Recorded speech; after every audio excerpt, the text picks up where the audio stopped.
Bonsoir, bonsoir madame, bonsoir monsieur. Bienvenue au Publicis Cinéma, très heureux que vous soyez aussi nombreux, les amis de la CST, du Drugstore et les spectateurs du film. C'est notre troisième rendez-vous avec la CST. On m'a même dit quatrième, enfin on a eu donc les couleurs de l'incendie et puis d'Artagnan. Et je voulais vous demander d'accueillir le président de la CST, Angelo Cosimano. Monsieur le Président, bienvenue.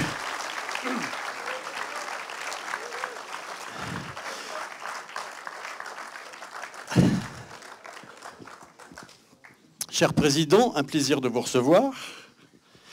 Trop d'escaliers, Laurence, pour la prochaine fois. Ouais, j'aurais dû mettre de la musique pour faire une entrée spectaculaire. Bonsoir à tous et merci d'être là. J'espère que beaucoup d'entre vous étaient là pour le premier épisode. Beaucoup. Faites oui ceux qui l'ont vu ici. Voilà. Bon, parce que vous savez que c'est ma salle préférée ici. En dehors de celle du Palais, du Festival, je crois qu'il y a François Desrousseaux dans la salle. Et il sait que c'est la numéro 2, c'est ici. Voilà. Donc, je suis très heureux que vous soyez encore plus nombreux pour la deuxième partie des Trois Mousquetaires. Et j'espère que vous avez tous vu la première partie. Moi, je considère que c'est une démonstration du savoir-faire français comme on n'en a pas eu depuis très très longtemps, du savoir-faire technique et artistique. Et j'espère que cette deuxième partie confirmera ce que je viens de vous dire. Voilà. Juste sur le plan du fond, on va dire, hein, puisqu'un film, ça raconte une histoire. J'aime beaucoup cette adaptation parce que je considère que c'est la seule qui a respecté l'esprit d'Alexandre Dumas, même s'il n'a pas respecté toujours la lettre, qui était un personnage un peu fou, qui osait toujours inventer l'impossible. Et je pense que c'est ce qu'a réussi à faire Martin Bourboulon dans la première partie. Et j'espère que dans la deuxième, il ira encore plus loin. Voilà. Je vous souhaite une bonne soirée à tous. Alors, à la fin de la projection, Jean-Baptiste Heinemann, donc viendra... c'est Jean-Baptiste Aignan et Baptiste Heinemann. C'est ça, pardon. Donc vous rejoindra ici avec Martin Bourboulon, le réalisateur, et le producteur Dimitri Rassan, qui seront présents, qui pourront échanger une petite demi-heure avec vous pour un petit question-réponse. Je vous souhaite un bon film. Merci à tous. Merci à vous. Merci. Au revoir. Merci.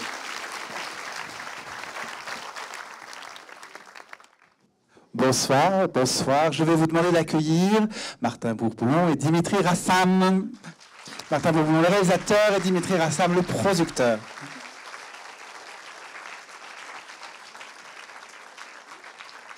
Applaudissez-les encore un petit peu pour qu'ils puissent venir jusqu'à nous. Bonsoir. Approchez, approchez. Bonsoir, bonsoir. Approchez Bonsoir. un petit peu. On a un petit carré de lumière là. Approchez-vous. Eh bien, j'espère que ça vous a plu. Moi, j'ai beaucoup aimé. J'étais juste là. Merci beaucoup d'être là pour ce petit échange post-séance.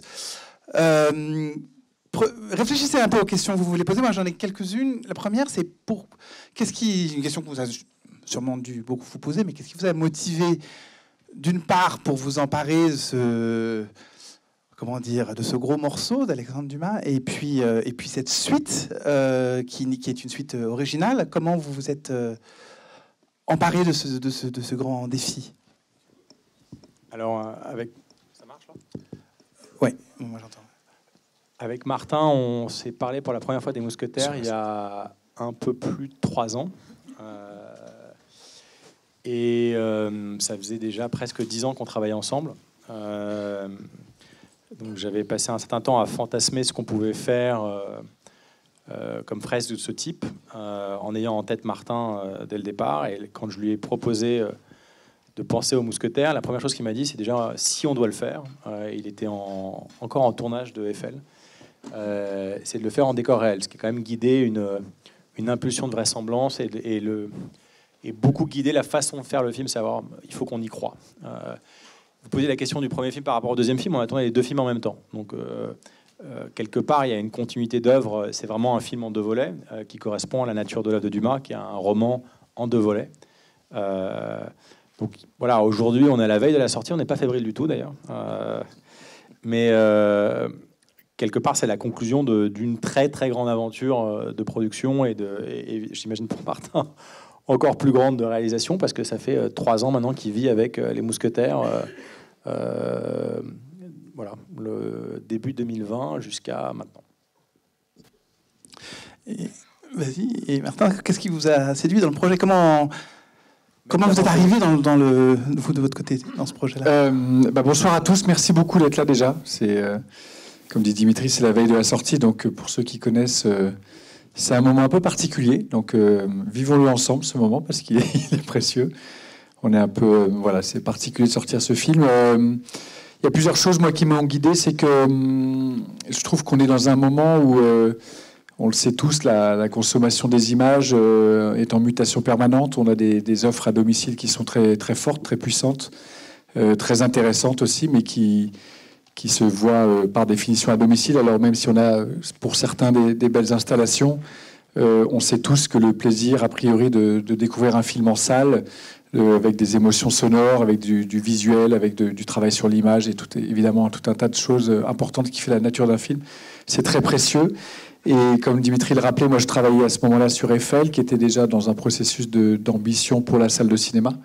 Et Dimitri est arrivé avec cette idée folle, comme je le connais, mais en même temps réaliste. Et j'ai aimé le pari que ça proposait. À ce moment-là, il faut savoir que c'était juste avant le Covid. Et c'est vrai que c'est une audace de production magnifique, de vouloir proposer de se réemparer de ces films. Donc j'ai aimé cette énergie-là, ce pari artistique et industriel, en se disant que finalement, en France, on avait les techniciens, on avait les talents, on avait les acteurs, on avait les histoires, pour pouvoir aussi se dire qu'on a le droit d'exister sur un territoire de films qui est souvent pris par les anglo-saxons, et que notre cinéma français il est très riche, et qu'on peut proposer ça au même titre que Le règne animal ou Anatomie d'une chute. Donc voilà, ce qui m'a plu, c'est l'envergure du projet et une certaine forme de folie. Et après, c'est une aventure très collective, évidemment, avec tous les gens dans l'équipe qui ont travaillé. Mais avec Dimitri, on se connaît depuis 15 ans. Moi, j'ai commencé mes 2 premiers films avec Dimitri, Papa ou Maman. Les auteurs aussi, Mathieu Delaporte, Alexandre de la Patelière. Le groupe Pathé, qui m'aura accompagné sur mes 5 films. Donc, il y avait cette idée que si ça se faisait, ça pouvait se faire qu'entre nous. Enfin, en tout cas, je n'aurais pu le faire qu'avec eux, à ce moment-là de ma vie, en tout cas. Donc voilà, c'est tout ça. Et puis après, on se prend au jeu. Et puis moi, juste pour terminer, j'aime mon métier parce que je trouve qu'il a le charme de pouvoir s'exprimer dans des genres différents. J'ai aimé passer de la comédie à Eiffel et de me lancer là-dedans, qui était un genre totalement nouveau. Et voilà, continuer à explorer des genres différents de cinéma. Merci. Je voudrais juste revenir un peu sur l'écriture du scénario. Donc vous connaissiez déjà les scénaristes, les auteurs, vous aviez travaillé avec eux.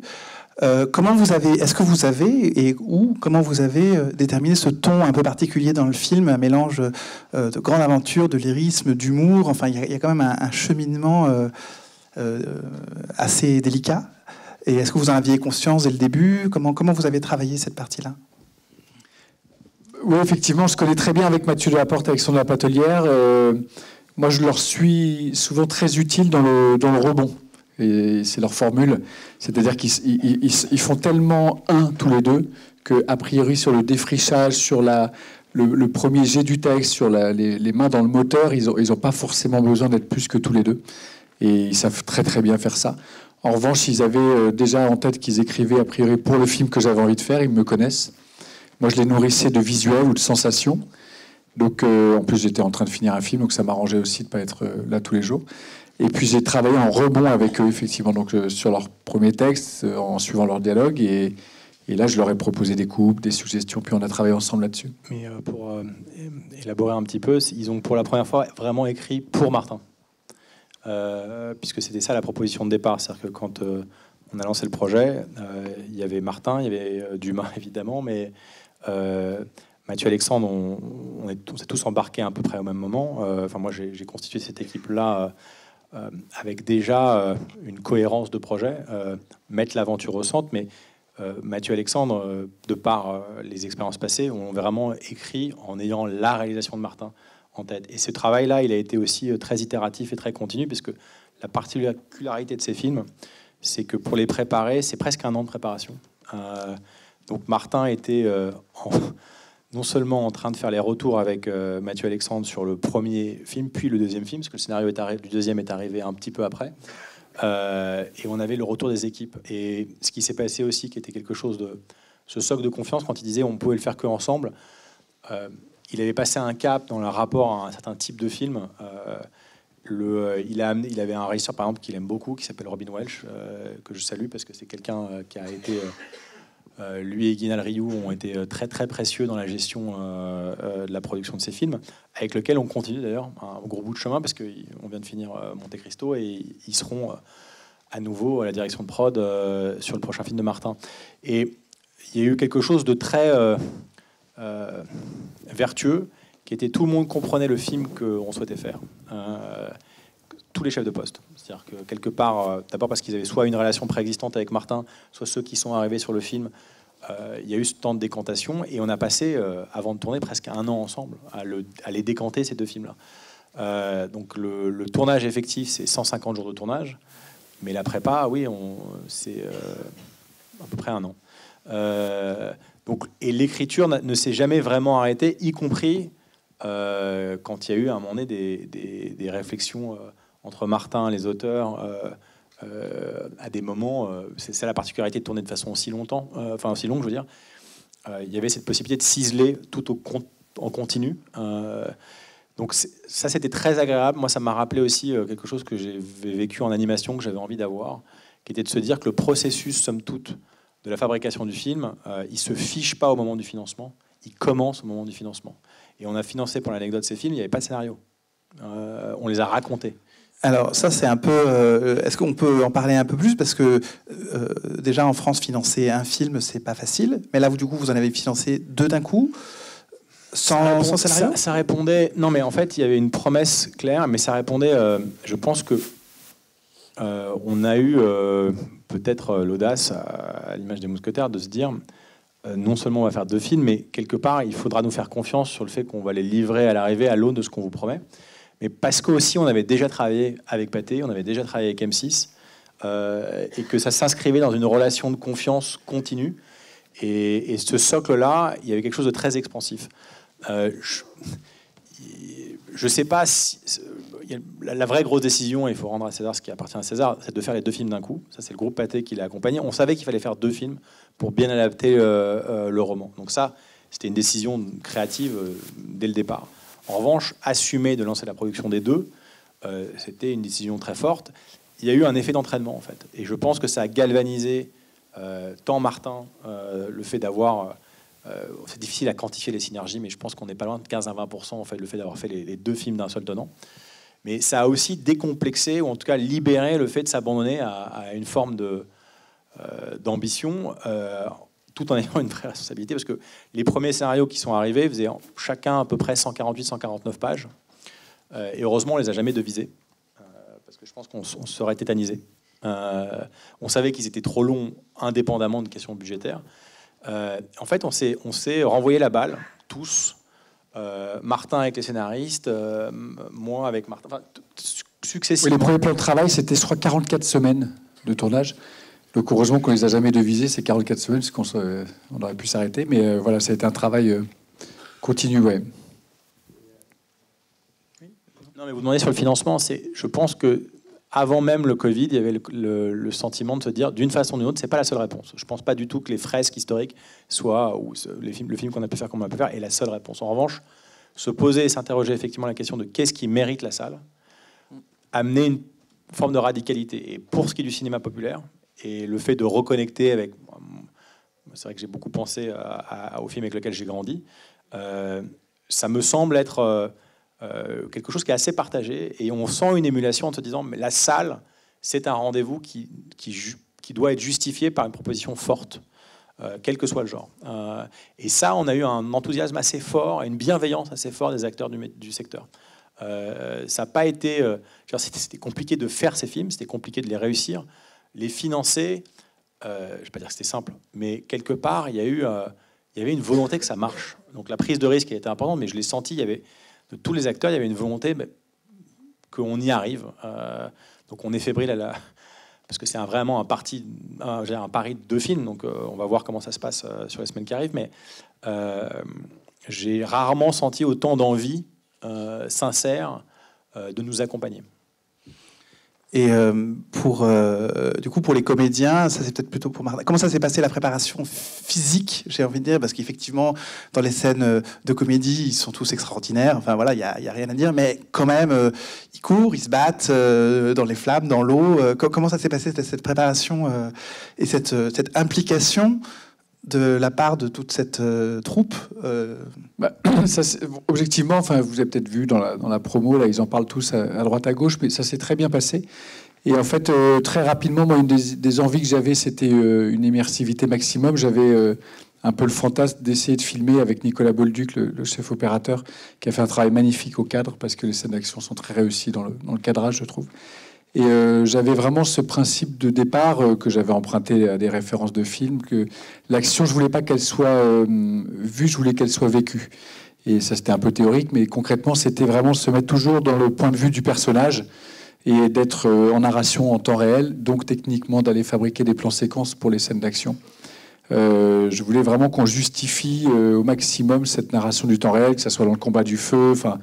Voilà, je trouvais ça intéressant, essayer de se confronter à ça. Et puis, je trouvais que c'était une manière aussi de peut-être proposer, puisqu'on s'autorisait à le faire, un regard un peu différent sur les scènes d'action qui avaient pu avoir lieu dans ces précédents films. Et la première fois que j'ai rencontré les comédiens ensemble, ils étaient tous les quatre dans un gymnase à Montreuil avec Yannick Borel, qui est un de nos champions olympiques français. Et ils étaient tous en jogging et en maniant une épée. Pour la première fois, ils rigolaient un peu les uns avec les autres. Ils ne se connaissaient pas forcément tous, en tout cas tous les quatre.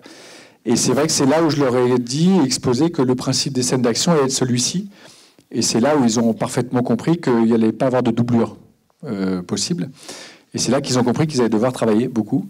Et donc, finalement, ça s'est fait. Et je pense que Vincent, surtout, qui est un vieux loup expérimenté, m'a regardé du genre, tu dis ça, mais ça ne va pas se faire comme ça, peut-être. Tu vas céder à un moment donné au... Et en fait, je dis ça parce qu'il m'a dit cette anecdote, qu'après coup, en ayant vu les films, il dit, en gros, c'est cool d'avoir tenu ce principe parce que ça marche. Enfin, nous, on est heureux de ces scènes. Et voilà, donc, pour reprendre la réponse, ça a été une préparation importante pour eux. La scène du feu, par exemple, que vous venez de voir, Eva a fait un travail extraordinaire. Il n'y a pas de doublure dans cette scène. Alors, il n'y a qu'une doublure, c'est le moment où ils tombent, naturellement, parce qu'il ne s'agissait pas de leur faire mal non plus. Mais tout le reste... C'est un plan séquence qu'on a tourné sur 3-4 jours.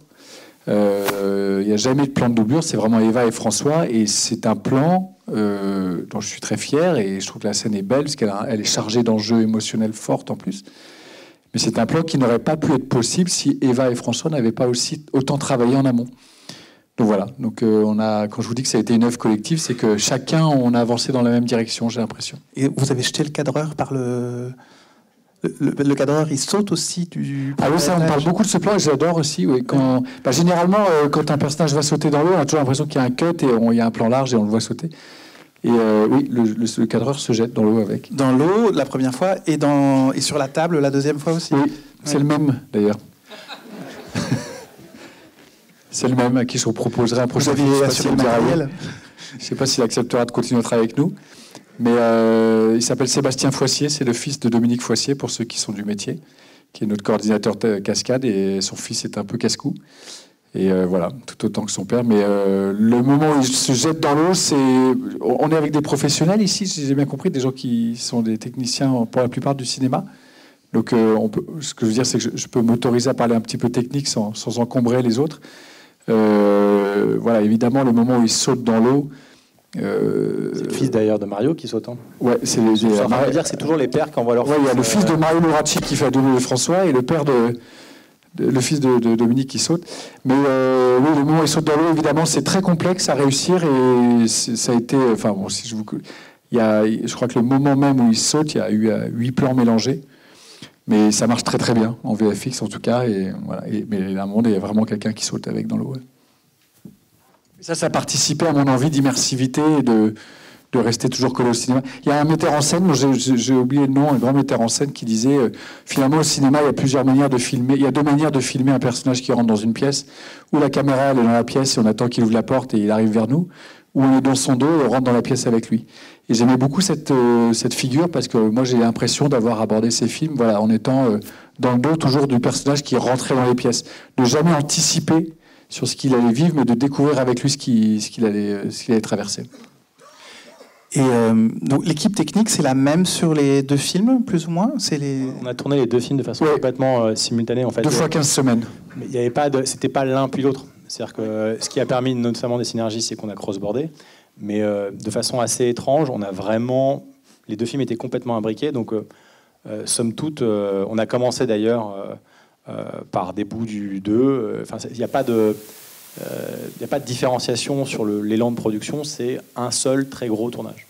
Du 16 août au 8 mai, je crois. Juin, on est. Juin. Ouais, parce que je te rappelle que François s'était fait mal, ouais.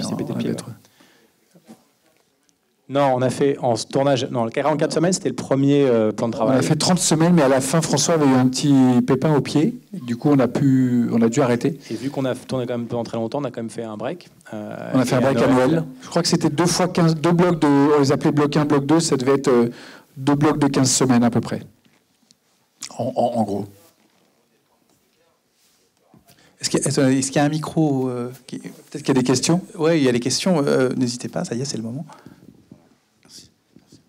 Au niveau des 3 mousquetaires, vous allez en rester là, en fait. Il n'y aura pas de suite, peut-être. Moi, j'ai assez envie de savoir où est cet enfant. Non, mais c'est pas un secret que Dumas a écrit 3 romans. Il a même écrit 4 romans, en fait, des mousquetaires. Parce qu'il a fait un spin-off qui s'appelle Le Sphinx Rouge, qui se passe juste après le siège de La Rochelle. On va voir, là, maintenant, ce qui se passe dans les jours qui arrivent. On a envie de savoir s'il y a une suite ou pas. Non, ce qu'on peut dire, parce que ça, c'est pas un secret, on l'a tous dit, on a tous très envie de le faire, que ce soit les comédiens, l'équipe, la production. C'est l'ambition, pour ma part, de départ, d'être en situation potentiellement d'adapter les 3 romans. J'adore, mon préféré, c'est 20 ans après, mais dans le Vicomte de Bragelonne, il y a des trucs absolument extraordinaires. Mais c'était déjà un bon pari de faire 2 films d'un coup, donc on va déjà voir ce qui se passe. On adorait, il y a quelque chose d'assez génial à avoir grandi avec cette équipe, et donc... Pour Martin et pour moi, c'est un compagnonnage professionnel maintenant depuis plus de 10 ans. On part sur un autre film qui n'a rien à voir, mais qui a en même temps tout à voir, parce qu'on a le sentiment qu'il est possible grâce aux mousquetaires. Et après, derrière, on aurait tous plaisir à les retrouver, mais voilà, c'est au public de nous le dire maintenant. Ça se jouera demain au Hall à 9h. Bonjour. En effet, la fin suscite une suite, quand même, si tu peux me permettre. Moi, j'ai une question. Alors, je vois pas du tout ce que vous voulez dire. Pas du tout. Un petit mystère. Moi, j'ai une question pour le réalisateur et du coup le producteur. Pour vous, le réalisateur, qu'est-ce qui a été en termes techniques la scène la plus challenging à tourner? Et pour le producteur, la scène qui a été on va dire un peu la plus coûteuse ou la plus difficile à produire? Je crois que c'est la même scène. Hein. Ça doit être quand même... en tout cas pour ma part, oui, je pense que c'est très particulier parce que de dire qu'il n'y a pas eu de scène difficile à tourner, ça serait évidemment mentir, mais... Martin a quand même décidé qu'on tournait tout en décor réel, mais aussi beaucoup en extérieur.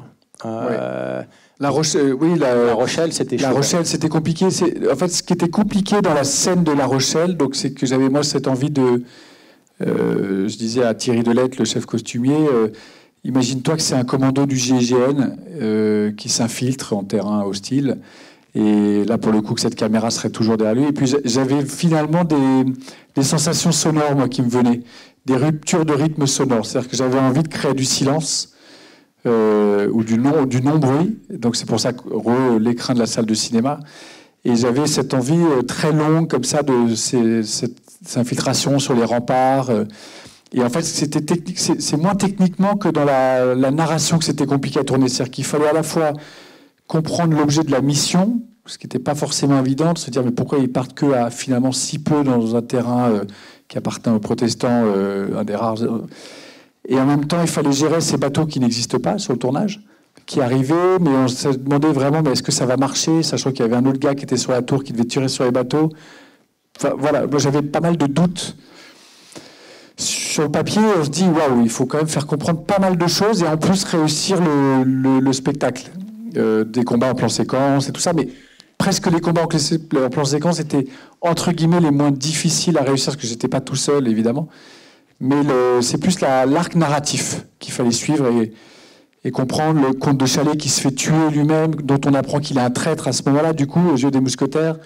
Quand il meurt, il y a D'Artagnan qui a un réflexe en se disant « Mais attends, mais moi, si tu meurs, c'est une catastrophe parce que tu es le seul à savoir où est Constance. Du coup, ça me va pas. » Mais ça n'a rien à voir avec les bateaux qui arrivent. Enfin, voilà. Moi, je trouvais que c'était chargé, en fait. Et voilà. Mais après, il y a eu plein de moments de bravoure, quand même, quand j'y repense. La scène dans le premier film... La mort de Constance, le plan séquence dans la forêt, etc. Mais paradoxalement, c'était pas une scène. Martin, il est très serein au tournage, et moi, je suis assez calme quand on tourne. La préoccupation a été de se dire, c'est un marathon. C'est vraiment un marathon, et donc, paradoxalement, le seul vrai pet qu'on a eu, c'est François qui se l'est fait hors tournage en se cassant le pied en descendant de sa mezzanine. Donc, au 138e jour de tournage. Ouais, c'est mieux quand ça arrive au 138e, mais non, il y avait une préoccupation de se dire c'est un marathon, il faut qu'on tienne, et puis il faut que ça soit bien, parce que quelque part, le corollaire d'avoir ce niveau de confiance, à savoir les moyens de faire 2 films à cette envergure-là de projet, quelque part, le stress, il n'est pas de se dire est-ce qu'on arrive à maintenir le budget ou quelle est la scène la plus chère. Est-ce que c'est ce qu'on voulait faire? Et pendant 1 an, le travail, pour ce qui a été le plus brutal, en fait, et je pense, pas forcément exactement la même chose pour Martin, mais de mon côté, le plus brutal, le plus difficile, c'était la prépa et la conception et les arbitrages budgétaires en amont. Et c'était là où c'était le plus tendu, parce que quelque part, c'est très facile de faire rentrer dans un budget. Ça, on sait toujours le faire.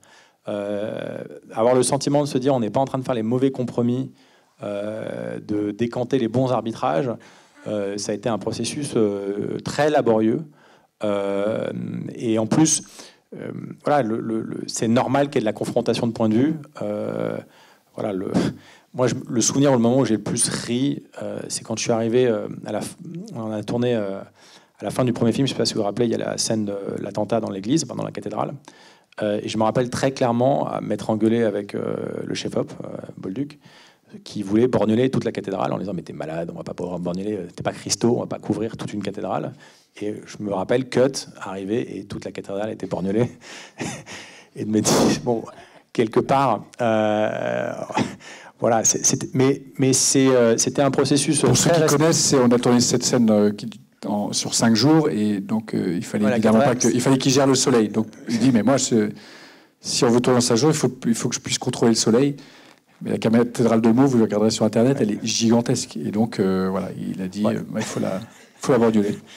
En tout cas, on a fini par le faire. Mais... ça n'a pas de sens. Hein. Quand on arrive le matin, on se dit c'est quand même un gros délire. Hein. C'était fou. Mais en même temps, voilà, le job de chacun des chefs de poste, c'est pas de me dire exactement ce que j'ai envie d'entendre. Et donc ce processus-là de décantation, moi je me rappelle aussi m'être pris un peu la tête avec de la porte de la Patelière, et pourtant c'est même devenu des très proches amis, mais à un moment donné, on fait un arbitrage de scénario, et eux me dire il n'y a plus d'action dans ces films. Je leur dis mais vous êtes malades. Et chacun défendait un peu son bout de gras, mais c'était une bonne chose. Donc c'était pour moi, cette partie-là était beaucoup plus dure, parce qu'il y avait des traductions budgétaires quand même pas tout à fait anecdotiques. Mais surtout, en étant obsédé de se dire, on doit être à la hauteur de la promesse de ce qu'on a vendu, et donc il faut mieux assumer de se confronter au réel. Et le budget de ces films, on les a connus vraiment 2 semaines avant le tournage. On avait un range, mais exactement comment et à quel prix on allait les faire, c'était 2 semaines avant le tournage. Donc ça, c'était plus stressant en soi. Après, derrière, bon, oui, on a eu 3 vagues de Covid, il y a des trucs auxquels on oublie, quoi. Mais c'était fou. À un moment donné, on perdait 12 techniciens par jour. Alors, il fallait les remplacer, trouver. Mais on avait des équipes assez géniales. Et encore une fois, je veux rendre grâce à Guinal et Robin, parce que de mon côté, c'était une colonne vertébrale très très importante. Et puis le fait qu'il y ait une confiance réciproque entre eux et moi, eux et Martin et moi, pour gérer l'ensemble de cette aventure, qui fait qu'on s'est jamais engueulé un seul jour de tournage, jamais. C'était un plateau calme, ce qui est aussi à mon avis clé pour retenir un marathon. Question. Bonsoir. c'était assez logique de prendre le parti pris de mettre Milady, enfin de la mettre au centre de ce deuxième opus, mais comment est-ce qu'on prend la décision de mettre un personnage, de mettre une femme? Il y a ce contraste de dire Milady, c'est la star de ce deuxième opus. Comment la décision a été prise et comment la scénarisation a été faite justement pour la mettre en avant, mais sans trop la mettre en avant et laisser quand même les autres personnages exister? Après, je suis pas sûr qu'on n'a pas réfléchi en se disant on fait un homme, une femme. C'est pas vraiment ça qui s'est traduit. Il y a eu, d'abord, en reprenant l'œuvre de Dumas, l'histoire des deux volets. Donc, de toute façon, quoi qu'il arrive, il y avait chapitre 1, chapitre 2, ce qui est complètement respectueux de l'œuvre de Dumas. Après, au cœur de l'adaptation qui a été faite du personnage de Milady, en fait, il y avait des points d'interrogation très forts que Dumas avait laissés, auxquels il ne répond pas. C'est un immense grugeur, génial, mais il peut se permettre, avec l'écriture feuilletonnante, de beaucoup tricher. Et on a voulu répondre à ça. Donc, que ce soit Mathieu Alexandre, que ce soit Martin, que ce soit moi, on se disait qu'on ne pouvait pas aujourd'hui proposer une Milady qui soit juste cette femme diabolique sans explication et un poil caricatural qui correspond quand même à une vision de la femme peut-être d'un autre temps. Donc, quand on a commencé à se dire comment on répond à ça, forcément, ça a densifié le personnage. Ce qui est assez intéressant, c'est que Milady, quoi qu'il arrive, quelles que soient les adaptations, ça a toujours été un personnage qui prend énormément de place dans la mythologie des mousquetaires, tout en étant assez peu expliqué dans pourquoi elle fait ce qu'elle fait. Donc c'était une invitation pour nous de commencer à y répondre. J'ai pas l'impression qu'on ait plaqué un schéma. Voilà, c'est plus quelque chose qui a émergé naturellement dans le cadre du travail. Puis dans la nature de l'œuvre de Dumas, finalement, les arcs narratifs principaux se situent autour des femmes. Que ce soit le destin de la France qui dépend de celui de la reine. Constance Bonacieux est quand même extrêmement liée à la dynamique émotionnelle de d'Artagnan, qui est notre personnage principal. Et Milady, avec le trauma qui se révèle, la nature de la relation qu'elle a eue avec Athos, tout ce qu'on découvre. Donc, au fond, ça a été tout simplement de se dire... les personnages féminins, ils existaient déjà. On ne les a pas fabriqués pour faire plus 2023. On leur a rendu hommage au même titre qu'ils étaient déjà développés dans le film, dans le livre. Encore peut-être deux questions, une ou deux questions. Est-ce qu'il y a une question? Oui, il y a une question au fond.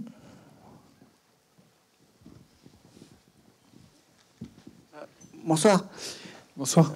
Je voulais vous demander, dans l'adaptation, est-ce que vous avez écrit le scénario en adaptant le roman de façon logique, ou est-ce que vous avez développé un thème? Il y a un thème, par exemple là c'est la fraternité. Est-ce que vous avez développé le thème pour écrire le scénario ou... Alors non, pour une raison très simple, encore une fois, c'est que Dumas, la fraternité, la camaraderie, c'est au centre de l'œuvre. En revanche, il y a des choix qui ont été faits, et le choix, ça a été de mettre l'aventure en exergue, et non pas au détriment de la comédie, mais on va dire que dans l'œuvre de Dumas, il y a deux aspects. Il y a un côté un peu Molière, et le choix principal qui a été fait d'un point de vue scénaristique et de choix de personnages, c'est que les personnages les plus importants, à l'exception des mousquetaires, c'est les domestiques dans l'œuvre de Dumas, Planchet, pour ceux qui connaissent l'œuvre. Et on s'était dit que c'était difficilement lisible par rapport à l'adaptation qu'on voulait faire, et contextualiser ce que ça veut dire, parce que ce qui est intéressant chez nos mousquetaires, c'est que ce sont des aristos nobles, mais désargentés pour la plupart, et c'était compliqué d'articuler le fait qu'il y ait ces personnages-là autour par rapport au récit qu'on voulait mettre en avant. Mais il y a eu un truc très organique, il n'y a pas eu... ça, c'est un truc qu'il faut vraiment sortir. Il n'y a pas de recette. Moi, je ne crois pas aux recettes. Ça peut sembler a posteriori évident de se dire « Ah, les mousquetaires, ça peut marcher ». En amont, il y avait une défiance énorme. Il y a une raison qui faisait que ça faisait 60 ans que des Français n'avaient pas fait les mousquetaires en français. Il y a une phrase suisse que j'aime beaucoup qui est déçue en bien. On avait le sentiment, et ça aussi, c'était l'obsession de Martin.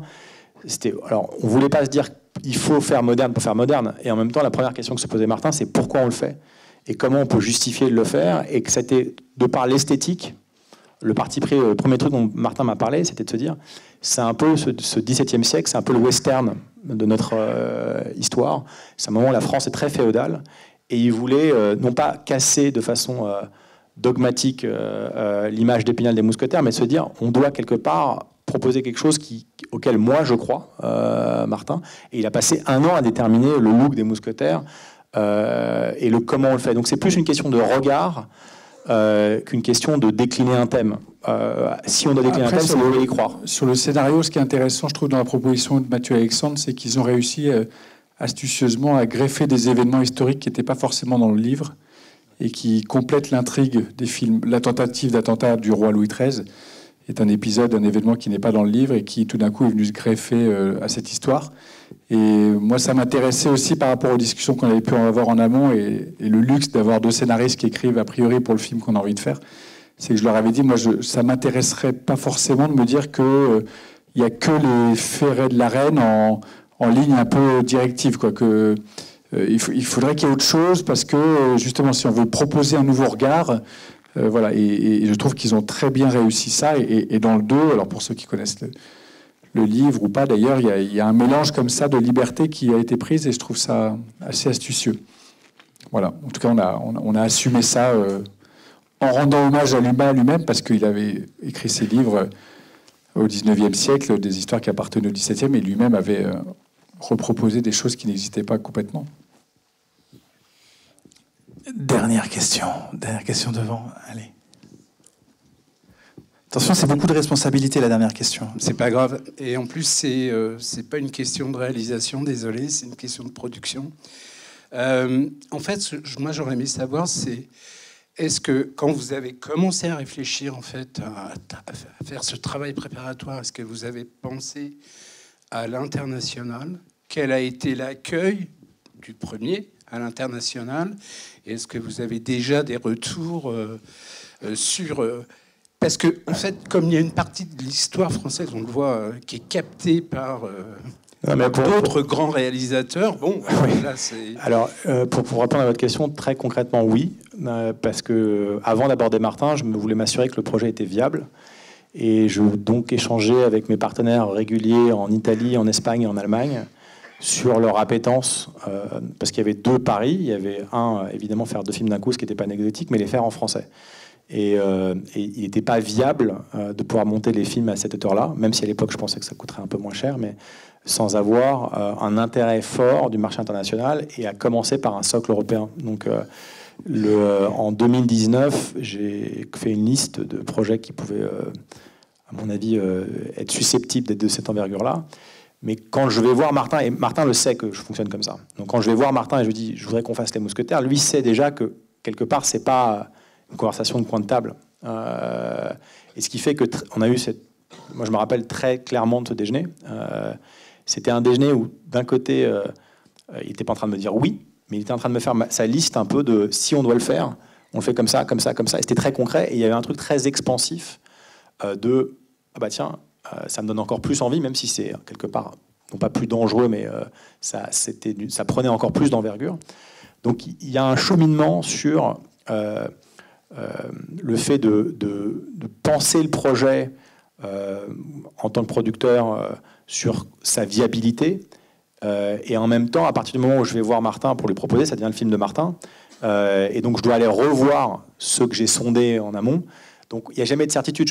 Je ne savais pas que les Allemands, les Espagnols, les Italiens allaient me dire oui.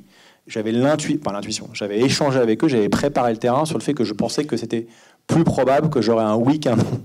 Mais il faut assumer du risque. Ça, c'est le dernier. Puis, peut-être, je pense qu'on vit un moment où le fait de se dire ce qui justifie la salle, c'est aussi le fait de reprendre des risques, que ce soit en production, que ce soit en mise en scène, une forme de radicalité aussi, que ce soit dans les sujets, que ce soit dans je pense que l'acte d'aller voir un film en salle, il est connecté, il se reconnecte avec une prise de risque. Et que quelque part derrière le public, il y a une forme de défiance avec tout ce qui correspond à quelque chose de trop balisé. Donc ça, c'était mon intuition. Mais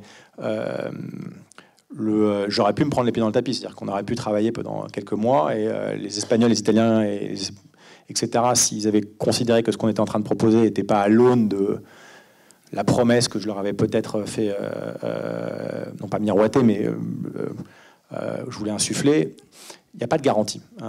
Et je reviens sur les mousquetaires sur eux-mêmes. l'international, Tu peux faire un petit update de... Oui, mais a posteriori, on est très content. On l'a d'abord très très bien vendu. Désolé, mais je faisais une petite digression. Mais quelque part, quand nous, on lance le film, on a déjà tout vendu quasiment. Donc la question de après du devenir du film... 80 pays, c'est ce que tu disais. Il y a plus de 80 pays. Le film marche très bien aujourd'hui dans ses exploitations pay TV. En salle, c'est contrasté. C'est-à-dire, il y a des territoires de langue française qui ont beaucoup mieux marché que les territoires non francophones. Mais en économie générale, tous nos partenaires sont contents parce que, au global, par rapport à... je ne sais pas si vous êtes familier de ça, mais en fait, nous, ce qu'on vend, c'est ce qu'on appelle des minimum garanties. Donc, chaque distributeur me dit, pour moi, pour mon territoire, je t'offre X. Et nous, on est associés au succès au-delà de ce qu'ils nous ont proposé. Donc, c'est des partenariats. Eux assument le risque à une certaine hauteur. Par exemple, le film sort en salle en Angleterre, ce qui est assez rare pour un film en langue française, avec un distributeur, en plus qui est Entertainment One, qui est un très très bon distributeur.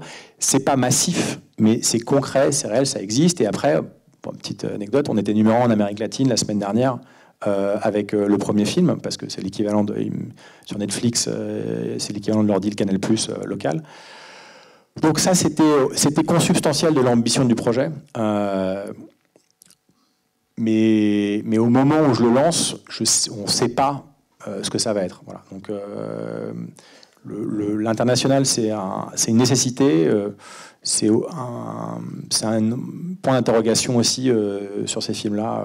C'est une prise de risque. C'est vraiment une prise de risque. Il faut l'assumer. Merci beaucoup. Vous pouvez les applaudir, vraiment. Merci. On a été très heureux de vous accueillir sur les 2 volets. Bon, il y a Monte Cristo qui arrive, hein, la salle est là, on est très contents. Bonne soirée à vous, bonne soirée à tous. Merci. Bonne journée demain. Bonne séance du matin. Oui, 9h au hall pour ceux qui veulent y aller.